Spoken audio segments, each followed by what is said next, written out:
Howdy, folks. It's mighty windy outside. I've already done this video once, and the wind actually cut out my audio. So, we're going to do it again.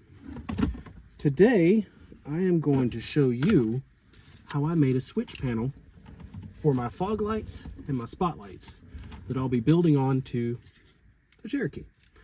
So inside the Cherokee, I'm going to go through this process with you and show you exactly what I did. It's not a hard process. It truly isn't. It's a matter of taking your time, planning it out, doing test pieces, and ensuring that you are happy with the results before you make permanent modifications. Because as you will see, there's permanent modifications. And this Jeep is from 1996, so the parts that are on it are not being made anymore. So if you mess it up and you're unhappy with it, it's going to be hard to source those parts to replace it. So today, we're going to show you how to make that switch panel. Let's get started.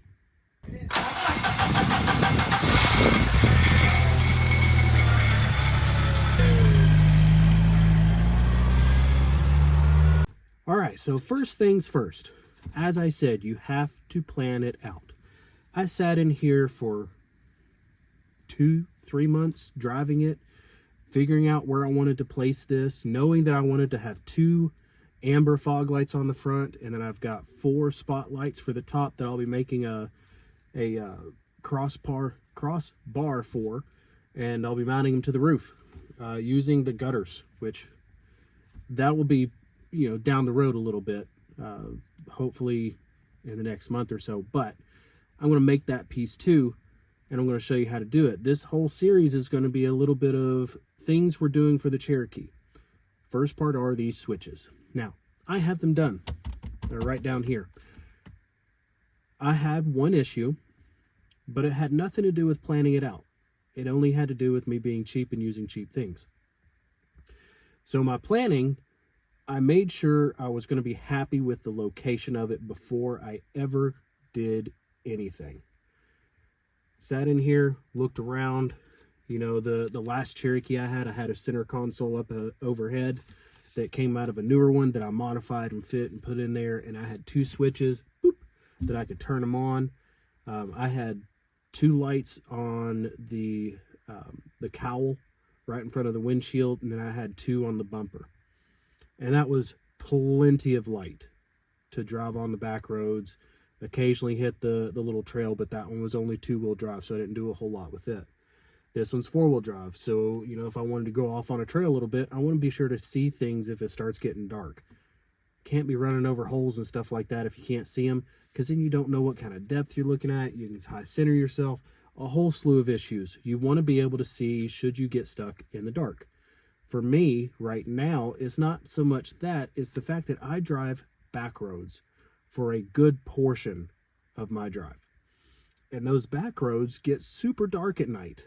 There's one street light in a 6-mile stretch of back roads. One. And that's because the people that own that property wanted light at their house. That's it. That's the only reason they have it.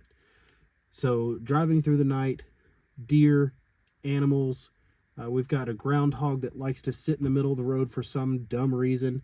He runs off every time, but if I come up on him, I can't see him. And even though I've got good LED headlights that actually shine quite bright with my high beams, it still doesn't reach out to where I can see distance, because this road is a 55-mile-per-hour road, and half the people, if you don't go 55, they're on you in a heartbeat. The other half of the people barely go 35. It is what it is. So as I'm driving, I want to be able to hit these buttons quick in case there's somebody else coming along. I don't want to blind other people. If I have 4 LED spotlights shining, it's going to blind some people. The fog lights, I intend to have them down and strictly use them for fog only, because the LED lights that I have, they reflect really bad off of fog. I put them down on the low beams and it still reflects, and I actually lose a good bit of vision because of that. So a fog light being lower on the bumper, that amber coloration will actually pierce through the fog a little bit easier.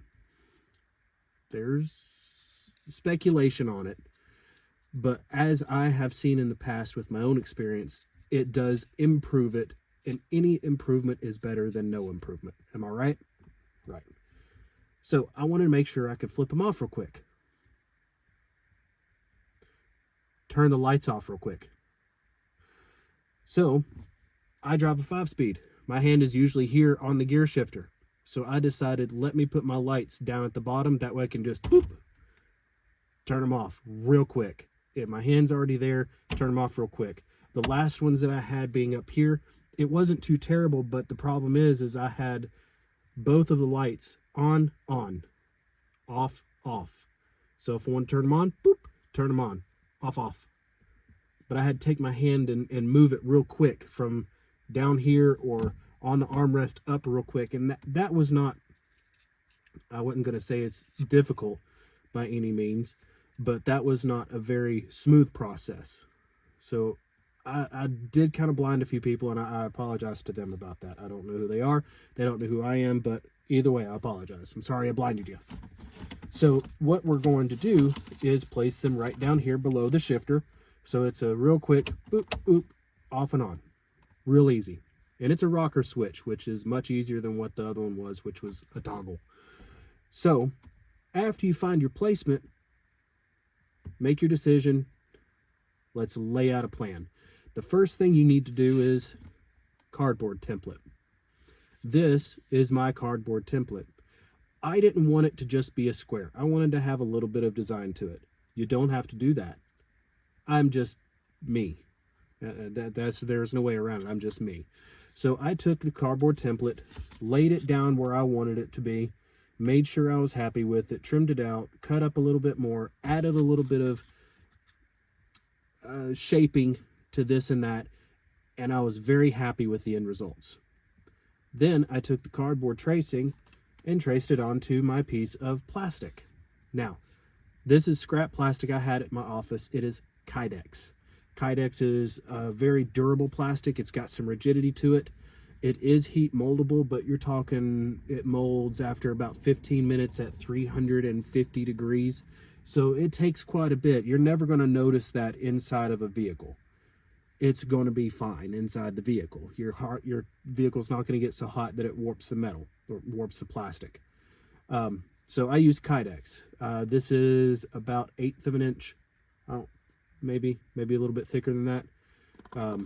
It's got some durability to it, and if you can see, it's got some texture. Okay, that texture actually matches pretty darn close to the black portion of the plastic of my center console. So I was very happy about that.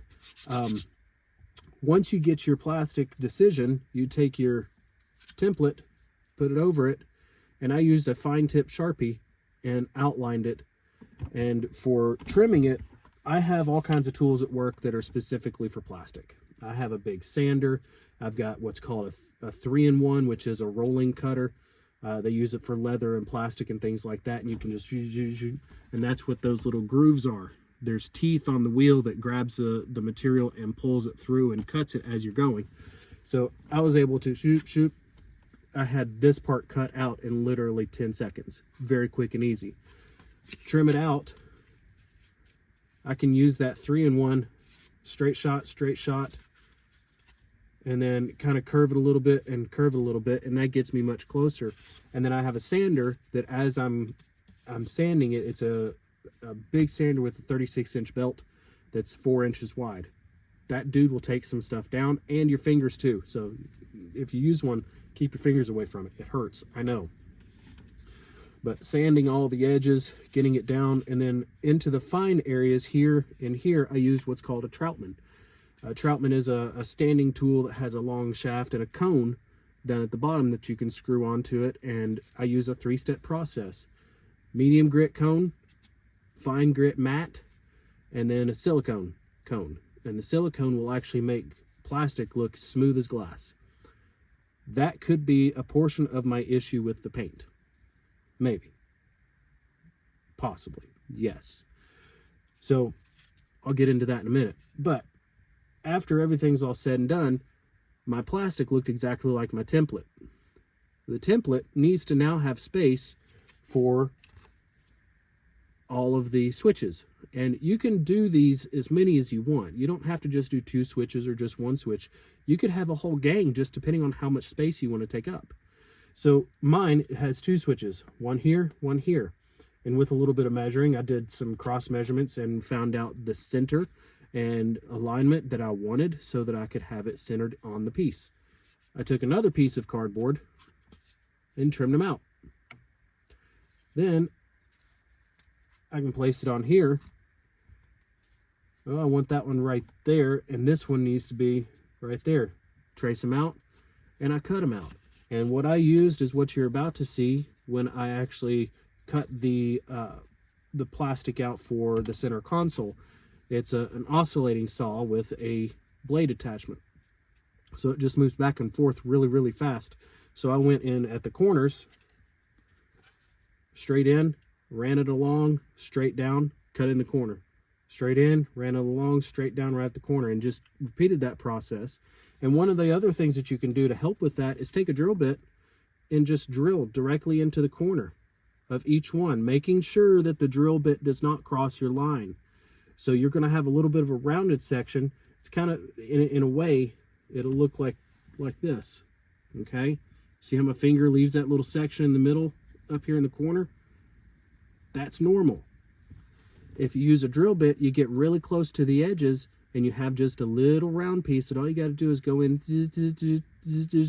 done. You can also use a Dremel. Dremels work really, really well, especially with a cutting disc. You can go straight in, go all the way to the corner, stop, straight in, all the way to the corner, stop. So there's a lot of different ways that you can cut this to get the sizing that you need. The main thing you want to do is don't cross over your measurements. Don't make it bigger. Always leave it small and then make it bigger as needed. Because if you make it too big right off the bat, you got to start over. It sucks, but it is what it is. If you want it to be done right, you've got to start over if you make it too big.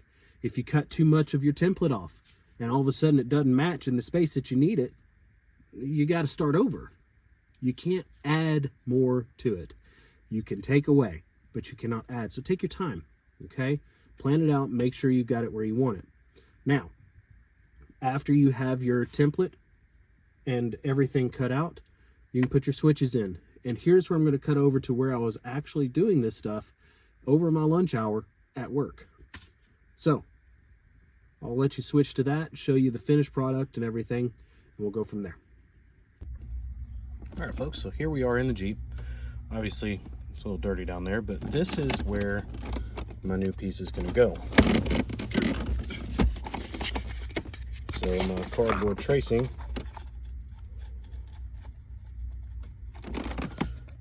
See how it went just like that? Well, my plastic piece matches this exactly, and I've already drilled my holes, so we're going to drill the holes there. Where'd you go? There, there, and there. Okay, let's do it. First, we start with a small bit first, and then go to the big bit after that.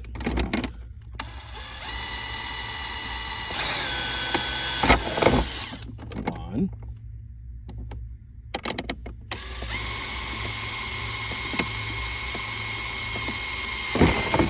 Two.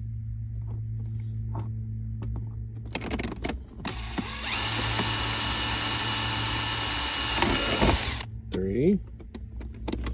And number 4 is right there. Okay, let me move the shifter here. There we go. Move that out of the way.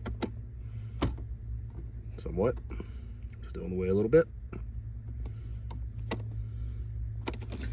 Kind of hard to see. I didn't have my silver Sharpie. There we go. So there's our holes. Those are the pilot holes. Now we're going to switch from the small bit to the bigger bit.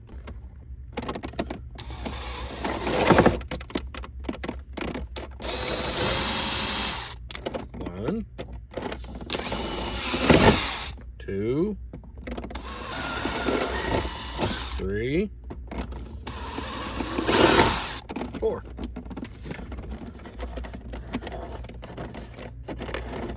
Perfect. So now all the holes are there. See these little marks there, there, there, and there. That's where we're going to cut next. So now I'm going to use this bad boy. I really need 2 hands with that, and I don't have my tripod here. So what we're going to do is try to set you guys up so that you can see it, but I can't guarantee it's going to be grand. All right, let's try that. So we're going to use the blade, and I'm just going to start right where my cut line is. On both sides. Too much.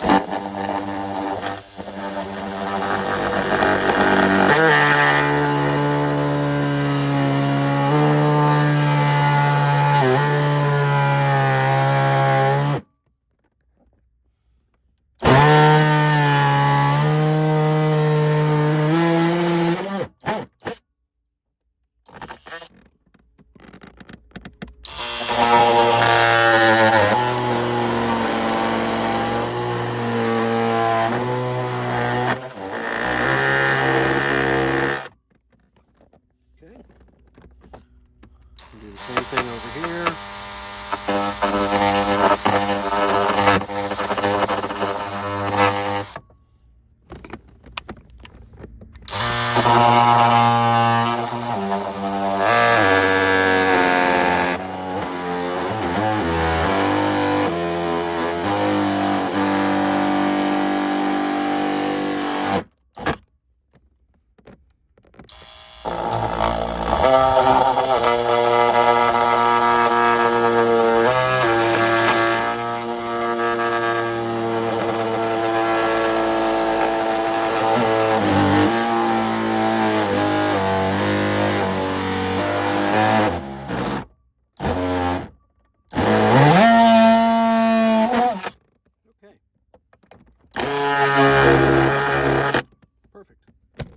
So both sides are cut. Now we're just going to slowly come along this line to that line.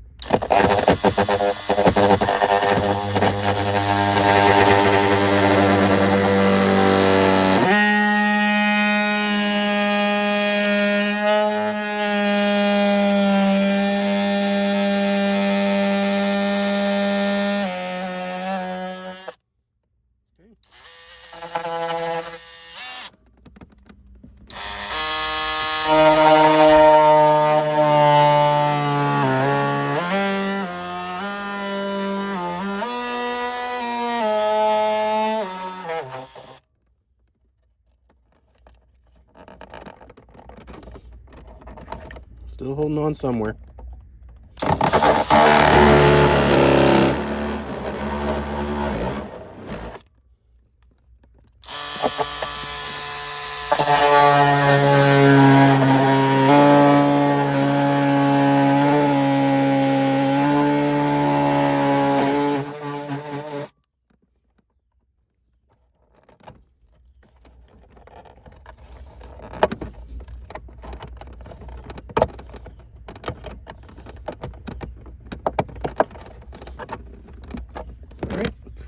Holding on in this place. Perfect. There we go.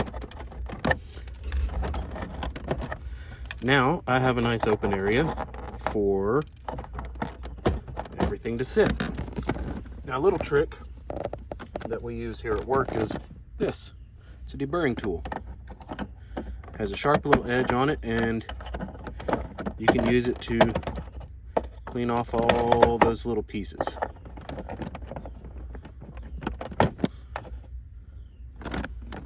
A little bit of an awkward position to get it in, but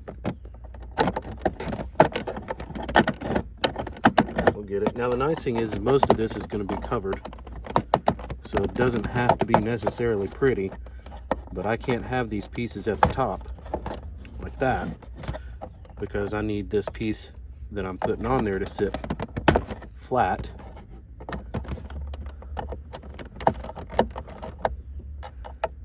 So those have to be cleaned off for sure. But the ones on the inside here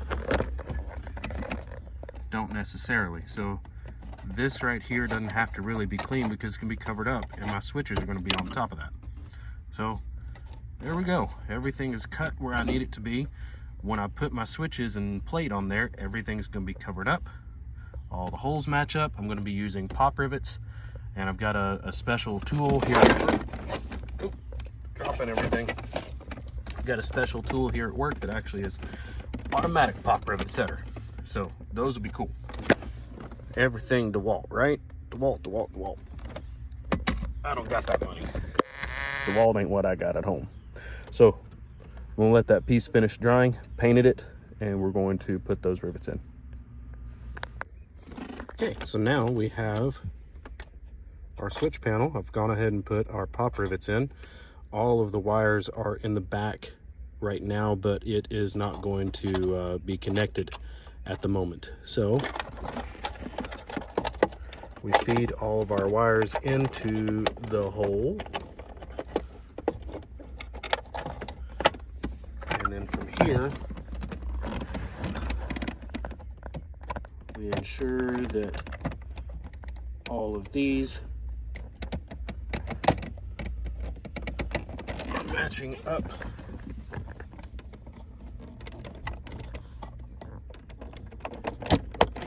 Go. And we just make sure that it sits flat, which it's not yet, so I need both my hands to do that. Okay, so now all of these are sitting flat. Here's the wonderful DeWalt rivet tool. So you place it into the end right there, pull the trigger, and it pops the rivet. My only concern is the age of the plastic, so hopefully it doesn't break. Nope.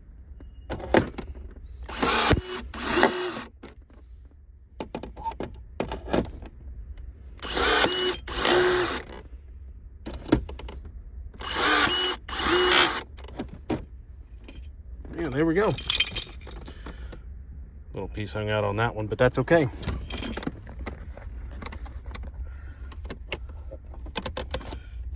All right. It looks like it was supposed to be there. Looks good.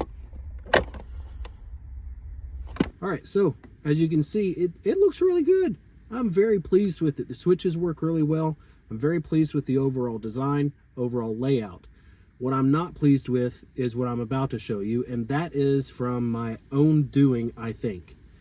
From where I smoothed that plastic out too much, the paint's not holding on the top edge. All right, so as you can see, I have paint peeling all along that top edge. Little scratches. And it's been on there for 3 days. That's it. So all in all, this paint, it's not the best quality, number one, and number two, it just doesn't seem like it's sticking to the plastic.